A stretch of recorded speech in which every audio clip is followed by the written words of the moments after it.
서울 인근의 인천국제공항에 착륙한 프랑스의 항공 승무원 일행이 있었습니다. 이들은 여행의 피로함을 안고 대기실로 들어섰는데요. 그곳에는 대기 중인 한국항공사의 승무원들이 있었습니다. 잠시 후 프랑스 승무원 중 한 명이 갑작스레 어지러움을 호소하기 시작했습니다. 주변에 있던 한국인 승무원이 급히 그녀를 도와 응급실로 데려가기 시작했고, 도착한 곳에서 프랑스 승무원들은 한국인들의 따뜻한 배려에 크게 감동했습니다. 이들에게는 어떤 일이 있었던 것일까요? 여러분의 관심과 구독, 좋아요를 부탁드립니다. 이 이야기는 해외 포럼에서 영감을 받아 다시 만들어진 것입니다. 흥미롭고 감동적인 이야기를 전달해드리고 싶으시면 이메일이나 메시지로 연락주세요. 대신 읽어드리겠습니다. 안녕하세요. 저는 프랑스에서 항공 승무원으로 근무하는 클로에입니다. 저는 프랑스 에어라인에서 승무원으로 일하고 있습니다. 제가 요즘 가장 고민하는 것은 승무원 직업을 계속 유지해야 할지에 대한 것입니다. 비록 경력이 2년밖에 되지 않았지만 제가 상상했던 승무원 생활과는 많이 달랐어요.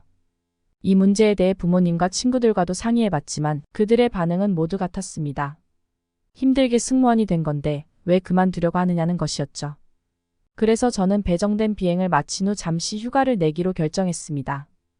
이 시간을 이용해 승무원으로서의 경로에 대해 심사숙고하고 동시에 여행을 통해 머리를 식힐 계획이었습니다. 이런 생각으로 일에 매진하며 남은 비행 스케줄을 소화해 나갔습니다. 마지막 근무일이 다가오고 있었고 그날도 평범한 비행일로 시작되었습니다.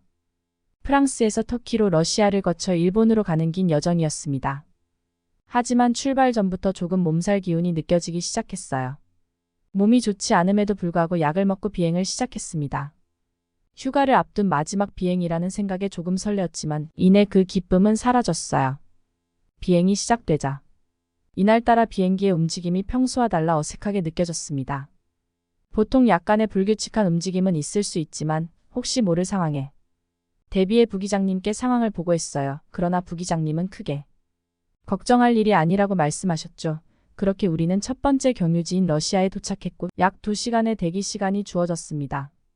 러시아 공항은 처음이었는데 시설이 오래되어 불편했고 동료 승무원은 소매치기가 많다며 짐을 조심하라고 조언해 주었어요. 피곤함에 지쳐 제대로 쉬지 못한 채 일본행 비행기에 올랐습니다. 하지만 그 비행은 너무나 이상했고 이상함을 느끼자 부기장님이 아닌 기장님께 상황을 보고했습니다.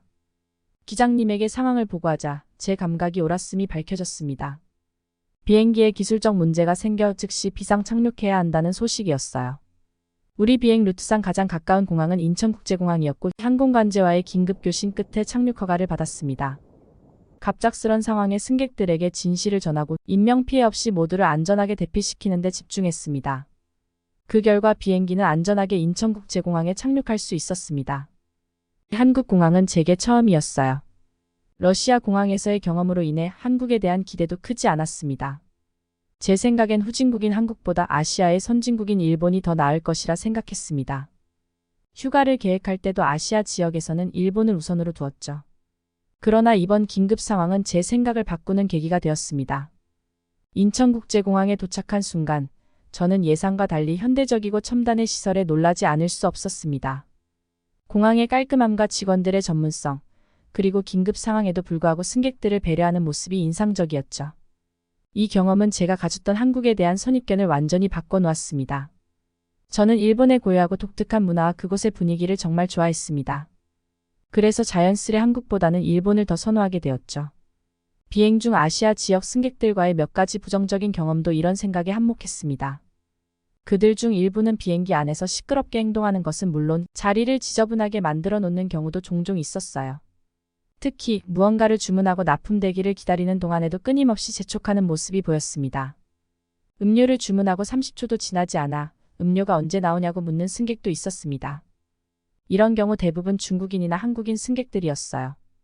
그들의 요구는 항상 서둘러야만 했고 이로 인해 아시아 문화에 대한 제 생각이 그다지 긍정적이지 못했습니다.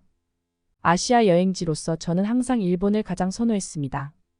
승무원으로 일하면서 겪은 여러 경험 중 특히 한 번은 동료가 복도에서 실수로 승객의 신체를 건드렸을 때 그 승객이 크게 소란을 피웠던 일이 기억에 남습니다.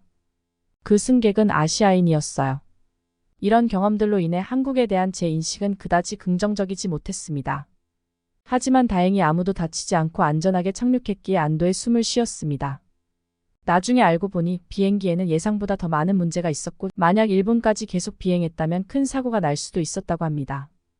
그래서 비상 착륙을 하지 않았다면 어떤 일이 일어날지 생각만 해도 끔찍했습니다. 솔직히 말하자면 조금만 더 비행하면 일본에 도착할 수 있었는데 한국에 착륙한 것이 조금 아쉬웠습니다. 제 마음속에는 비상 착륙 후 한국에서의 대기 시간에 대한 걱정이 컸습니다. 보통 비상 착륙을 하게 되면 하루 이상을 기다려야 하는 경우가 많기 때문이죠. 한국에서는 할 일이 별로 없을 것 같고 반면에 일본은 제가 여러 번 방문해본 결과 매력적인 곳이었기에 그곳에 가지 못하는 것이 아쉬웠습니다. 비행기 수리를 한국에서 해야 한다는 소식을 듣고는 더욱 불안했어요. 한국 사람들이 항상 뭔가를 빨리 처리하려는 경향이 있다고 생각했기 때문에 비행기도 대충 수리하지 않을까 하는 걱정이 들었습니다. 휴가 전 마지막 비행에서 이런 일이 벌어져서 짜증이 많이 났습니다. 기장님은 비행기 정비에 하루 정도 걸릴 것이라고 말씀하셨지만 저는 그다지 기대하지 않았어요. 보통 간단한 결함이나 문제가 생겼을 때 하루 정도 걸린다고 알고 있었는데 이번에는 문제가 그리 간단하지 않았거든요. 그래서 한국에서 이걸 하루 만에 수리할 수 있을까라는 의문이 들었습니다. 승객들에게 갑작스럽게 변한 일정을 알리자 일부는 불만을 표시했지만 대부분은 안전하게 비상 착륙한 것에 대해 안도하는 분위기였습니다. 그러나 저의 걱정은 따로 있었습니다. 러시아에서의 2시간 대기가 이미 불편했던 터라 한국에서 하루 이상을 어떻게 보내야 할지 고민이었습니다. 게다가 공항에 짐을 맡겨둘 수도 없는 상황이라 더욱 답답했어요. 기체 결함이 얼마나 걸릴지 정확한 시간이 나오지 않은 상태였기 때문에 저희 승무원들과 승객들은 공항 근처에서 대기하기로 했습니다. 한국에는 승무원들을 위한 휴게 공간이 있다고 들었기 때문에 저희는 그곳을 찾아갔어요. 휴게 공간에 도착하니 이미 한국의 승무원들이 식사를 하고 있었습니다. 한국 승무원들에 대해 들었던 이야기는 그들이 능력뿐만 아니라 외모도 훌륭하다는 것이었습니다. 저는 이를 보기 전까지는 크게 믿지 않았습니다. 하지만 실제로 그들을 보고 나니 정말로 매력적이라는 것을 알 수 있었습니다. 저는 휴게 공간에 앉아 잠시 휴식을 취했는데 아마 긴장이 풀려서 그랬는지 비행 시작 전부터 느껴지던 몸살 기운이 갑자기 심해졌습니다. 열이 오르고 몸이 아파하기 시작했어요. 그때 한국인 승무원이 저에게 다가와 안색이 좋지 않아 보인다며 도움이 필요한지 물어봤습니다. 저는 비행 전부터 몸살 기운이 있었는데 이제 상태가 더 악화된 것 같다고 말하자 그녀는 저를 부축해 어딘가로 데려가기 시작했습니다. 제 생각엔 약국에 가서 약을 살 것으로 예상했지만 도착한 곳은 공항 내의 작은 병원이었습니다. 공항 안에 병원이 있다는 사실이 신기했어요. 여권을 보여주고 접수를 마치자 주사와 링거 치료를 바로 받을 수 있었습니다. 링거를 2시간 정도 맞고 나니 몸이 훨씬 나아졌습니다. 열이 심하게 나서 승무원 유니폼이 젖어버리고 몸이 매우 찝찝했습니다. 저는 어서 일본에 도착해 호텔에서 씻고 싶은 생각뿐이었어요. 비행기가 빨리 수리되기만을 바라며 한국인 승무원과 함께 휴게 공간으로 돌아갔습니다. 그런데 거기엔 아무도 없고 단지 짐만 놓여 있었어요. 어떻게 자리를 비우고 짐을 그냥 둘 수 있는지 이해할 수 없었습니다. 하지만 한국인 승무원은 저에게 설명했습니다. 여기서는 아무도 남의 짐을 가져가지 않으니 걱정하지 말라고 말이죠. 저는 그 말에 놀랐습니다. 어떻게 이렇게 아무도 없는 공간에 짐을 두어도 안전한지 의아했어요. 그 승무원은 한국에서는 남의 물건을 탐하지 않는 문화가 있다고 설명했습니다. 심지어 핸드폰을 길거리에서 잃어버려도 발견한 사람은 그것을 주인에게 돌려주려고 노력한다고 하더군요. 저는 그 말을 듣고 마치 머리를 한 대 맞은 것 같은 충격을 받았습니다. 당장 러시아에서 경유할 때는 짐을 잃어버릴까봐 불안했지만 한국에서는 그런 걱정이 전혀 없었습니다. 한국에서는 짐을 방치해도 안전하다는 사실이 정말 놀라웠어요. 그리고 갑자기 저의 몸 상태를 묻더군요. 제 옷은 땀에 젖어 찝찝했고 씻고 싶었던 마음이 컸습니다. 그런데 승무원은 저를 어딘가로 데려갔죠. 도착한 곳에는 다양한 편의시설이 있었고 호텔까지 있었습니다. 저의 승무원 유니폼을 드라이 클리닝할 수 있고 찝찝하면 씻을 수 있다고 알려주었어요. 인천국제공항 내부에 눈이 휘둥그레졌어요. 최근에 지어진 공항이 정말 멋진 곳이라는 이야기를 들었지만 이번에 직접 경험하니 얼마나 훌륭한지 알게 되었어요. 아니라 그곳에는 핸드폰을 충전할 수 있는 단자도 있었고 무료 와이파이를 제공하고 있었습니다. 한국의 인프라와 기술력은 정말 대단하다고 느꼈습니다. 그렇게 입고 있던 승무원 유니폼을 클리닝 부탁하고 샤워 시설을 이용한 후 공항을 둘러보기 시작했습니다. 한국의 승무원분도 다음 비행을 위해 스탠바이 상태로 남았기 때문에 그녀와 헤어지게 되었습니다. 정말 아쉬웠지만 다음에 한국에 오면 꼭 만나자고 약속하고 그녀는 비행을 떠났습니다. 혼자 남겨진 저는 인천공항을 더 자세히 둘러보기 시작했습니다. 인천공항에는 면세점뿐만 아니라 식당, 우체국, 은행, 호텔 등 다양한 편의시설들이 있었습니다. 일단 커피를 마시기 위해 카페에 들려서 주문하고 대기하고 있었는데 카페 테이블에는 노트북과 핸드폰은 있었지만 주인은 없었습니다. 그 모습이 정말 놀라웠어요. 정말 신기한 경험이었어요. 이런 것들을 보면서 이전에 들었던 이야기들이 사실임을 깨달았어요. 한국의 시민의식에 대한 존경심을 느낄 수 있었어요. 사실 영국을 비롯한 많은 나라에서는 CCTV 카메라가 설치되어 있고 이전에 다녀온 러시아도 마찬가지였어요. 그런데 비슷한 환경임에도 불구하고 여기에서는 가져가지 않는다는 것이 한국만의 독특한 문화인 것 같았어요. 제 옷을 맡아서 드라이클리닝을 마친 후에 승무원 휴게실로 돌아갔어요. 돌아와서 보니 한국 동료 승무원들이 무언가를 즐기고 있더라고요. 그게 바로 떡볶이였어요. 정말 매운 음식이었고 냄새가 엄청 났어요.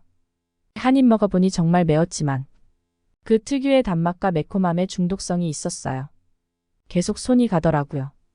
공항에서 시간을 보내면서 점점 제 핸드폰 배터리가 줄어드는 것을 이해할 수 없었어요.